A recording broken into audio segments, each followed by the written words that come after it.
Welcome to the Banker Lamp. Please enjoy the video. In this video, I will explain how to change Jeep Wrangler windshield wipers. First, gather your new wiper blades and any tools you might need, such as a small flathead screwdriver. Make sure your Jeep Wrangler is parked securely with the ignition turned off. It's also a good idea to place a towel or piece of cardboard on your windshield to protect it from accidental scratches while you work. This preparation ensures a smooth replacement process. Now, let's remove the old blades. Gently lift the wiper arm away from the windshield until it stands upright and locks into position. Next, look closely at the point where the wiper blade connects to the arm. You'll usually find a small tab or button.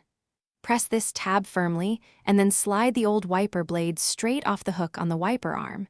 Be careful not to let the arm snap back down.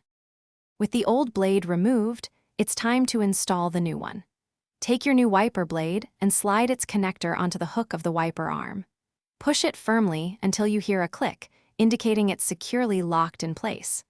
Once attached, carefully lower the entire wiper arm back down onto the windshield. Repeat these simple steps for the passenger side wiper blade to complete the installation. Finally, perform a quick test. Turn on your Jeep and use the windshield washer fluid to ensure the new blades clear the glass effectively and smoothly. Remember to regularly inspect your wiper blades for any signs of wear, like streaking or chattering, and replace them every 6 to 12 months for optimal visibility. Also, for those looking to simplify their daily routine, check the description below for a link to some fantastic leak-proof meal prep containers and other great deals. Thanks for watching. Thanks for watching. If this was helpful, leave a like and consider subscribing. See you next time.